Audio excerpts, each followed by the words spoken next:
नमस्कार विद्यार्थी मित्रांनो, बघा कोल्हापूर जीएमसी ची जाहिरात प्रसिद्ध झाली आहे.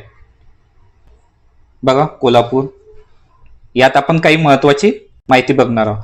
बघा ऑनलाईन पद्धतीने अर्ज कधी चालू झाले, 11 तारखेला, आणि शेवटची तारीख किती, अंतिम दिनांक 31 जानेवारी, आणि शुल्क भरण्याची अंतिम तारीख सुद्धा 31 जानेवारीच आहे. आणि परीक्षेच्या आधी हॉल तिकीट 10 दिवसाआधी येणार. आणि तुम्हाला हा फॉर्म भरायचा असेल तर मला व्हॉट्सअप करा. घर बसल्या तुम्हाला हा फॉर्म भरून दिला जाईल. नेट कॅफेवर जाऊन वेळ वाया घालवण्याची गरज नाही आणि कमी पैशात दिला जाईल. आणि तुम्हाला याची पीडीएफ पाहिजे असेल तर तुम्हाला व्हॉट्सअपला आणि टेलिग्राम ग्रुपला याची पीडीएफ दिली जाईल. बघा आता आपण नेक्स्ट बघू कोणते कोणते पदे आहे. प्रयोगशाळा परिचर याचे एकूण 8 होते, आता एकच पद आहे आणि पेमेंट याचा 15 ते 47,000. दुसरं पद आहे शिपाई महाविद्यालय. तिसरं पद आहे मदतनीस किरण परिचर, शिपाई, प्रयोगशाळा परिचर, रक्तपेढी परिचर, अपघात सेवक, बाह्यरुग्ण सेवक हे पदे आहे आणि हे पेमेंट आहे. तर बघा तुम्ही वाचून घ्याल फुल डिटेल्स मध्ये. कक्ष सेवक बघा पद नाव. वयोमर्यादा बघा 18 ते 38 वर्ष आहे. किती आहे वयोमर्यादा? 18 ते 38 वर्ष.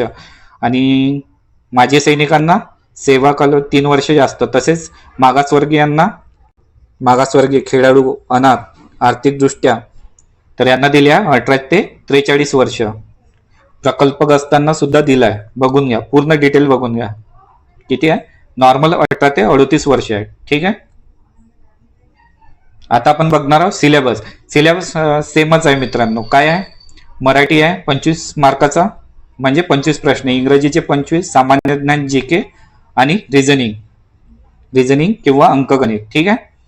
25 क्वेश्चन राहतील आणि प्रत्येक प्रश्नाला 2 मार्क. यामध्ये निगेटिव्ह मार्क नाही आहे. टायमिंग आहे 2 तास 120 मिनिटे. भरून घ्या फॉर्म, संधी दुसऱ्यांदा नाही मिळणार. हे बघा महत्वाची अपडेट काय म्हणत आहे इथे. शैक्षणिक अर्हता काय आहे? तर शैक्षणिक अर्हता आहे 10वी पास आवश्यक व सर्व पदाकरिता सामायिक अर्हता. बघा SSC आणि मराठी भाषेचे ज्ञान असणे आवश्यक आहे. ठीक आहे. मी पूर्ण पीडीएफ नाही वाचत आहे, काही फक्त याच्यातले महत्वाचे जे टॉपिक्स आहेत तेच क्लिअर करत आहे. तुम्हाला पूर्ण पीडीएफ पाहिजे असेल तर टेलिग्रामला दिली जाईल आणि व्हॉट्सअप ग्रुपला सुद्धा दिली जाईल. आवश्यक कागदपत्रे कोणते लागणार? बघा नावाचा पुरावा, SSC मार्कशीट, वयाचा पुरावा, शैक्षणिक अर्हता. तर बघा हे सर्व वाचून घ्या. नॉर्मल डॉक्युमेंट्स आहे. बघा, आणि तुम्हाला हा फॉर्म भरायचा असेल तर मला व्हॉट्सअप करा. तुम्हाला घर बसल्या हा फॉर्म भरून दिला जाईल आणि ते पण कमी पैशात. व्हिडिओ आवडला असेल व्हिडिओला लाईक करा आणि चॅनलवर नवीन असाल तर चॅनलला सबस्क्राईब करा. तसेच आपला टेलिग्राम आणि व्हॉट्सअप ग्रुप सुद्धा जॉईन करा. व्हिडिओ बघितल्याबद्दल तुम्हा सर्वांचे धन्यवाद.